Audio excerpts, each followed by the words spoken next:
I think about gender all the time, literally. I'm a reproductive biologist. I own the only commercial sperm bank in Colorado. I direct a nonprofit that specializes in reproductive health education, and I teach a really fun class at the University of Northern Colorado called Human Sexuality. In this class, we spend a lot of time discussing the importance of inclusive language. One of the biggies in this arena is gender-neutral language.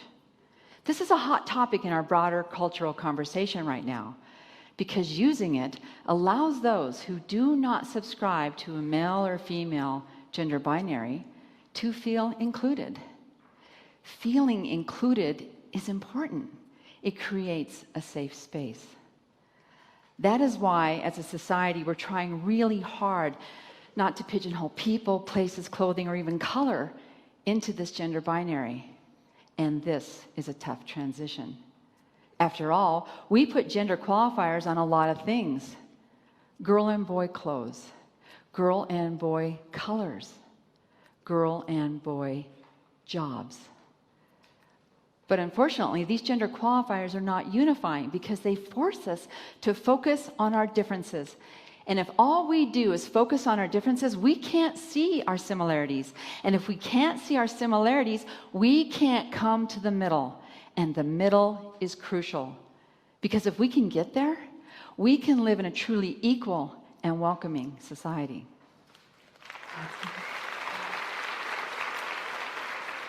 Sounds pretty nice, right? All we have to do is phase out language that doesn't serve this higher purpose. So where to begin? Well, for me, it begins with phasing out one word: feminism. Growing up in the 60s, the feminist movement was hitting its stride.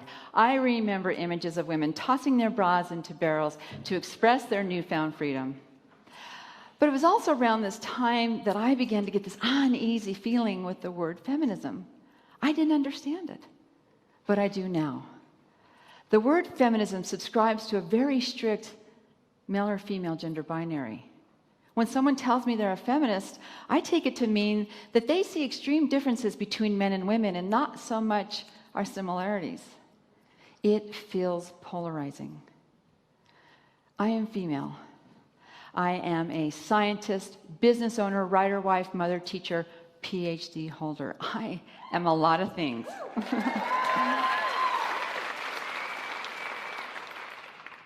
But I am not a feminist. Now, you might be glancing at your neighbor. What? She's speaking at TEDx Mile High Women, and she's not a feminist. She's probably wearing a bra, too. But I want to speak here today on this stage because so many of us in this room want the same thing: equality. And I feel the best way for us to get there is to change our language. We've seen the benefits of changing our language before. Let's address how language allowed us to view the hallowed institution of marriage. The gay marriage movement began decades ago. But calling it gay marriage by the media and almost everyone else allowed its adversaries to focus on the differences between opposite sex and same-sex marriage. And they kept focusing on the differences and not the core of marriage, that being two people who love each other.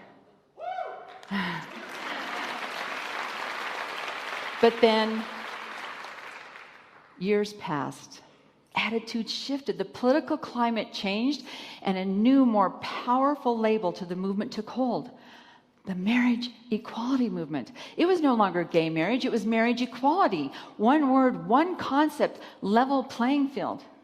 This new language changed the conversation and required us as a society to address the issue of civil liberties for all.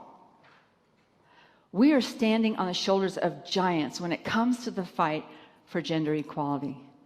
There were the suffragettes in the late 1800s, the Equal Rights Amendment, early 1900s, Rosie the Riveter, World War II. And of course, in the 60s, the explosion of the sexual revolution and access to birth control right around the same time. Good thing, too. But interestingly, when we look back at their flyers and pamphlets and banners, we see the words women and or equality more than we see the word feminism. But that was a while ago. We need to address what happens now when we use gender-specific language.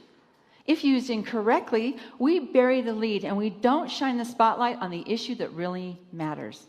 For example, earlier this year, there was a scientist that was awarded $1.1 million to continue their research in a fight for a cure for cancer.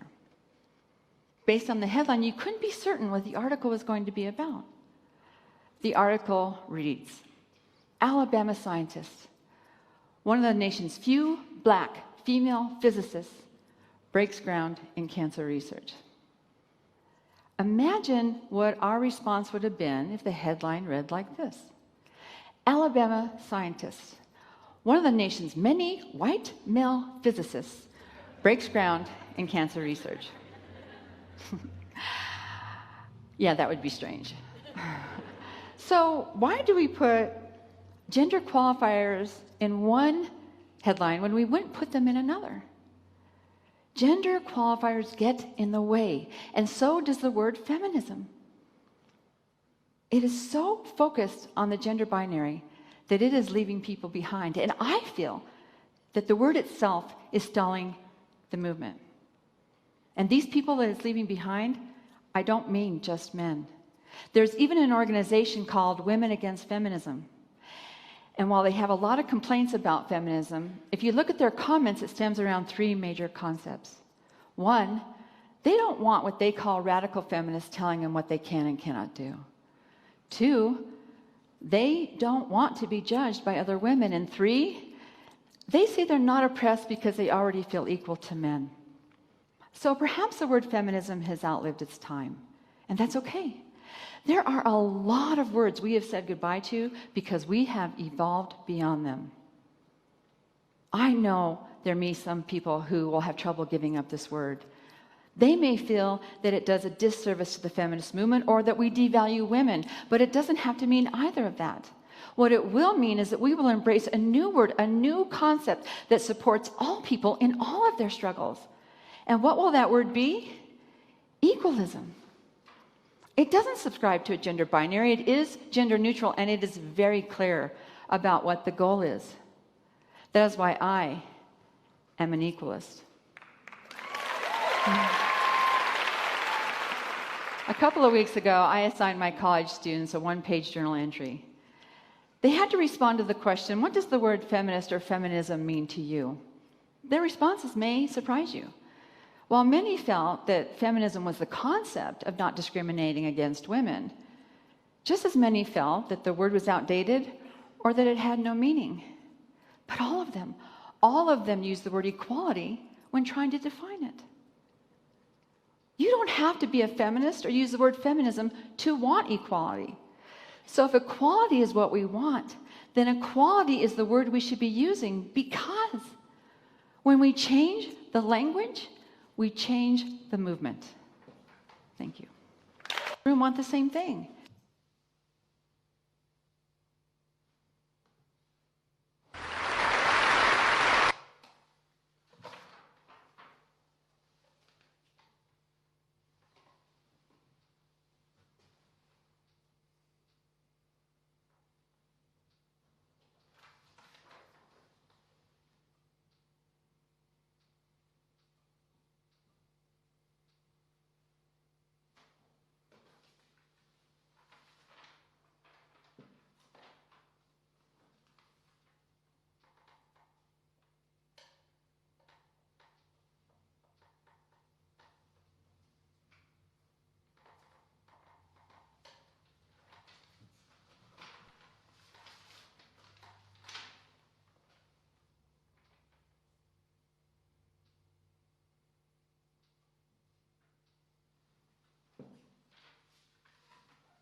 What I'm going to talk about today is usually considered illogical.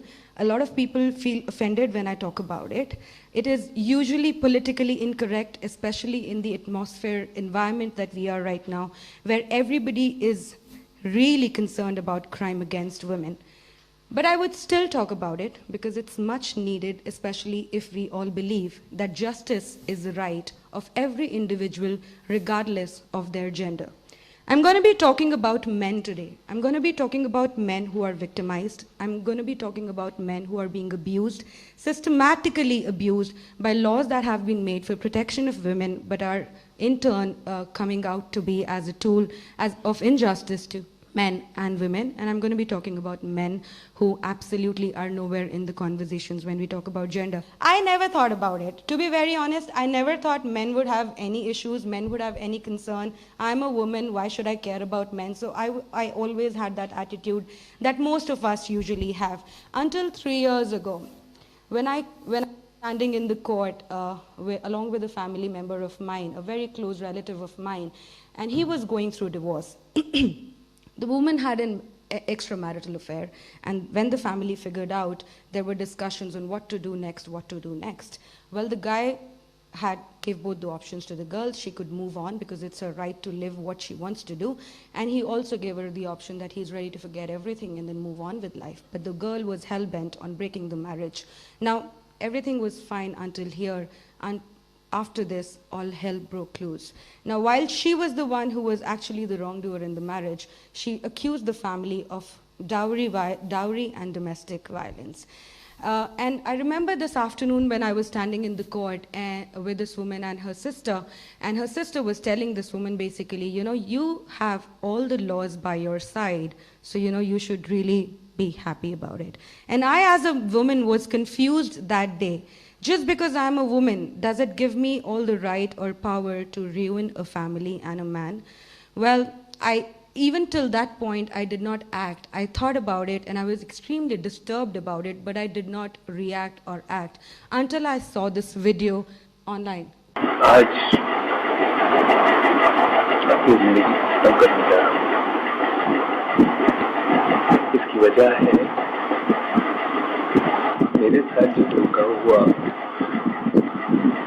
मेरे साथ जो ज्यादती की जा रही है, मेरे खिलाफ झूठा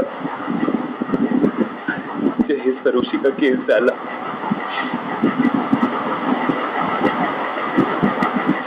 मैं आधा तो उसी दिन मर गया था जिस दिन मुझे पुलिस थाने जाना पड़ा।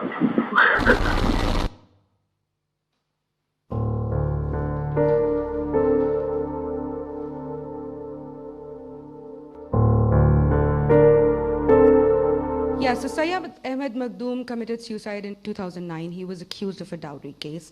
And this is what he left as an evidence of the humiliation and the harassment that he had gone through. Makhdoom is not the only one who is being harassed because of gender-biased laws in India. There are several men and their families that are falling victim to these laws. Martyrs of Marriage is a project that I thought of beginning when I saw this video. I was moved into tears and I just could not think of being silent anymore, and that's why I thought I would make a documentary film on the way men are being victimized in India, their families are being victimized in India because of gender-biased laws.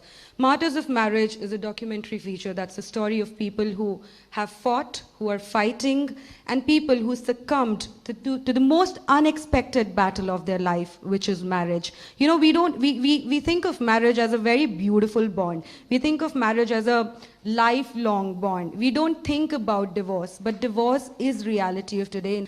When I've spoken to lawyers and a lot of people in the judiciary, divorce rates are touching something between 30 to 40%. Marriages are falling apart. And when a marriage falls apart, it's the man and his family who are really at the wrong side. On your left is a story of a man and his family. He was being tormented, he was being abused, he was being humiliated for the mere fact that he was not able to earn as much as his wife wanted him to. And though he had already cut off all his ties from his parents, whenever he visited his or took care of his ailing mother, his wife used to create a big ruckus in the family. Being abused, he went to the police station and told the cops, "Can you please keep me in the lockup because I cannot live at my home?" The cops told him that they have absolutely nothing for him. They have no law for his protection, and they can't do anything, and he must go back home because they can't really do something for him. So this man eventually, after taking all the humiliation, filed for divorce. That's apparently the only option available for a man if he is in an abusive relationship. You can file a divorce on grounds of cruelty. That's what he did. And as soon as his wife received the summons, 2 days after, she went in front of his house and created a big mess over there and made sure that his entire family, even though they were not staying with them, were dragged to the police station. He hung himself the same night. On the right side is the story of a man who was accused in a domestic violence in a dowry case when he did the DNA test of his 2-year-old son. His was a 6-year-old marriage. He had a 2-year-old son, and because of certain apprehensions, he conducted a DNA test. The next day, he was arrested under the Dowry Act. No prizes for guessing. He's not the father of his child. So the child belongs to somebody else, and his wife implicated him in a dowry case because he conducted the DNA test. How easy it is to misuse a law that's made for protection of women in India? This is a slide that tells you a little bit about that. A 2-year and a 4-year-old accused in a domestic violence case. I mean, it's unbelievable, but it's true. It's just a 25-day-old story from Bangalore, where wife of this guy ran away with her boyfriend after 10 days of marriage, and when he went to the court to nullify the marriage, she accused him and his entire family, including these 2 kiddos, in a domestic violence and a dowry claim. Section 498A of Indian Penal Code, a law that was made with very noble intentions to prevent violence and cruelty perpetrated on married women from the hands of their husband and their families. It was a law made with very good intentions, but 30 years down the line, today 498A is being known as the law that's been most abused in the history of Indian jurisprudence. The number of people arrested under this law that essentially deals with this family setup is more than 23 lakhs, less than only petty crimes like theft and hurt. More than 5 lakh women have been arrested under this law alone. And when I say women, I'm talking about sisters of a boy, mother of a boy, 85-year-old, 90-year-old women, small young girls like 15, 16-year-old girls, 6-year-old boys who have been arrested under this law just because their name was written in that complaint. It does not matter whether you have actually done something or you have not done something, but you have been accused of this law. Number of people who are eventually found guilty under this law is a bare minimum. Barely 15% of people are actually found guilty under this law. And this is what our lawmakers actually have to say. Now, because I told you in the beginning, whatever I'm going to talk about, I'll have to give a lot of evidences for it, because I'm talking about men. When we talk about women, we don't really need to give evidences. But I shall tell you what Supreme Court of India has said about 498A. Merely because the provision is constitutional and intra-vires does not give a license to unscrupulous persons to wreak personal vendetta or unleash harassment. By misuse of the provision, a new legal terrorism can be unleashed. The provision is to be used as a shield and not an assassin's weapon. If cry of wolf is made too often as a prank, assistance and protection may not be available when actual wolf appears. This was Sushil Kumar versus Union of India.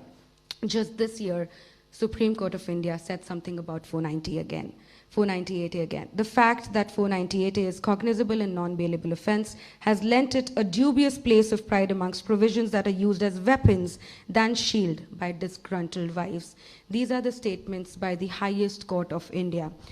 They are extremely concerned about the misuse of this law, and a law that was made for protection of women, if it's being misused, it's an injustice to women also. Like I said, even after so many statements by the courts, even after so much of evidence that this law is being grossly misused, nothing has been really done about this law. No changes have been made in this law, though there have been various recommendations given by various authorities that the law really needs amendment because it's being misused much more than it's being used. What happens when you're accused of a 498A? You're basically asked to either pay up, settle the case, or you keep on fighting for years and years, even if you're innocent. As a result, a lot of people are committing suicide, not only men, but women as well. Here's a story where these 2 people were asked to pay up 50 lakhs, else suffer a case forever. They hanged themselves. That's a family, all 4 of them were threatened of a 498A. They kill themselves. That's a barely 18-year-old girl who was threatened of the same case by her sister-in-law, and she hung herself. Are men vulnerable? Yes, men are vulnerable, and that's what I figured out in the last 2.5, 3 years when I have been researching and working on this subject and my documentary film. You can be accused of a domestic violence if you shout at your wife, but if your wife shouts at you, there's nothing you can pretty much do. You can be accused of domestic violence if your family circumstances are such that she needs to work. But if she doesn't want to work and if you force her to work, it's coded in the law that she can accuse you of domestic violence. I've seen people being implicated in sexual harassment at workplace because the woman did not get a good appraisal and she filed a case against the person. Or if a person asks the woman for a drink, he has been accused of sexual harassment at workplace. I've seen people being accused of molestation because of a fight in the bus, and I'm sure you all must have heard about the Rohtak Bravehearts case. I brought to the fore the other side of the Rohtak Bravehearts. Those 2 videos were made by me, and when I visited those villages and when I met the people who were in the bus, nobody had anything to say what the girls were saying. But what is happening today? Kuldeep, the main accused, has been denied an admit card, and he was supposed to join army for a crime that's not been proven yet. So I see people being accused of rape because their relationships have turned sour. Now this is scary. This is really scary. This should be even scarier for women than it is for men, because if provisions that are meant for their safety and protection are misused, then when, like Supreme Court said, when the actual wolf would appear, you would not get any assistance because you would not be believed. Delhi Commission of Women has come out with a statistic that of the rape cases filed between April 2013 and July 2014, a whopping 53% were false. A thorough research done by newspaper The Hindu, over 6 months, they studied the entire cases, all the cases that were filed in Delhi, which has come to be known as the rape capital of India. Out of all the cases filed, the ones that went under trial, 40% of those cases were the cases where a young girl had willingly eloped with a boyfriend, and when she came back, the parents filed a rape case on the boy. 25% of the cases are cases of rape on promise of marriage. These are consensual relationships being termed as rape. I would tell you a story of a boy who called me up. He cried inconsolably. This was just a few months ago. 70% of the cases that were filed in Delhi now have the acquittal rate. Earlier was 46%, but after the Nirbhaya case, which we all really felt so sorry about, and the rape laws were amended after that, but the acquittal rate after that has gone from 46% to 70%. Good sign? Absolutely not a good sign. Injustice to men, of course, and their families too. What happens when you are accused of something that you've not done? If you're an actual victim of dowry, of crime of dowry, it's painful for you. But equally painful is the accusation of harassing somebody for dowry when you actually did not. Rape is a heinous crime, but if somebody is falsely accused of rape, it's an equal pain, if not anything less. This is the plea of a man who was acquitted of rape after spending 4 years in jail. He asked the Supreme Court to return his dignity. And you know what happens in these cases? The media never reports the acquittals. That's why the societal perception is that it's only women who are being victimized. You never come to know that there are issues with men, and they also have problems. I remember talking to a friend of mine who writes for one of these crime serials that are coming on various channels these days, and she told me, Deepika, when we show false cases, the TRPs do not come. People do not like to watch them. People don't understand the pain of families who are wrongly accused, or families who suffer because of false accusations. And I was surprised, but I knew this fact. This man told the Supreme Court that even after his acquittal, the entire community thinks that he is a rapist because the media never reported that, and most of us believe what media shows us. Only way that we know that men are suffering in India is this statistic. Apart from this, there's nothing that we know is happening to men. The Domestic Violence Act, which is gender neutral across the world. A man, if he is being abused in a relationship, can file a domestic violence case, but in India, you cannot. So this is the only statistic which is available with us. Twice the number of married men commit suicide as compared to women. We have a commission for animals, we have a commission for women, we have a commission for children, but we do not have any government organization that works for men or on their issues. I'm a volunteer with an organization called Save Indian Family. You would be startled to hear that a helpline that they run for distressed men get 135 calls every day. It's run by volunteers. There's no government support. It's volunteers who are running those helpline. And all that we do is give a shoulder of support. Listen to these people who absolutely have no listening in the society. When you're accused in a case like that, everybody sorts of leave you. If you're a family, if you're a friend, they think that you must be guilty and that's why you have been accused. So we give these people a shoulder of support. That's Shrenik. I met him in Bangalore. He was crying. He had already attempted suicide once. But today, he is being heard and he has been encouraged to fight back and not to compromise. Today, he is fighting back in his place and spreading awareness about these issues. There's more to it if this was not enough. There are more laws that are coming now for protection of women, should come, absolutely needed, but nothing that can be misused. We're now getting a new ground for divorce, which is irretrievable breakdown of marriage. Men would have to part away from their property if their marriage fails. Whether you are guilty or not, whether you're at mistake or not, you would have to part away from your property, and the judge would decide the quantum of that property to be given to the woman. As the law has not come yet, it's still in the draft phase, but the draft does not specify any or gives no importance to the duration of marriage. If I've spent 20 years in a marriage, I should get a lot of things. But if I've spent just 2 days in the marriage, I don't know what I deserve. But that's the new law that's coming into picture. Why should you care? The current cases pending in the judiciary is 3 crore.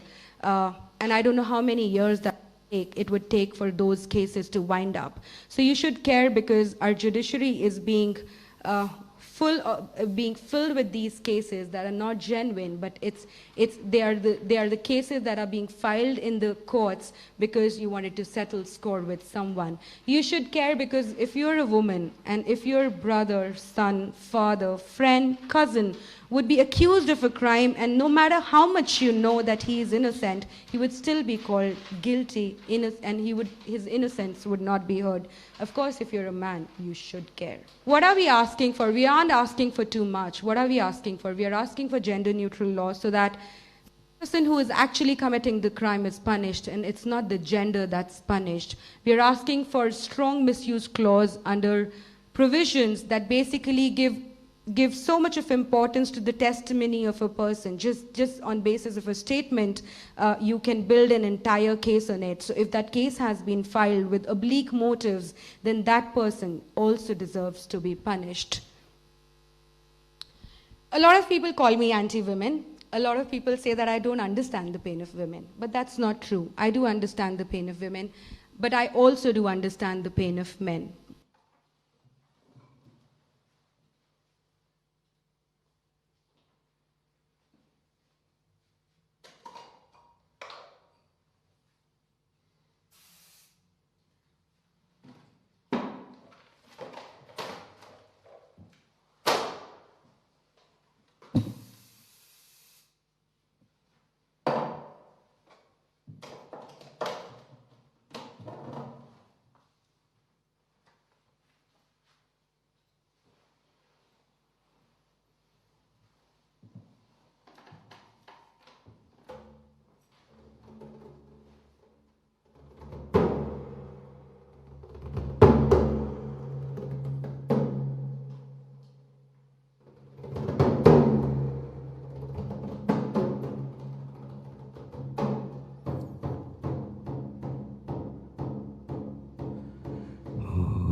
Hey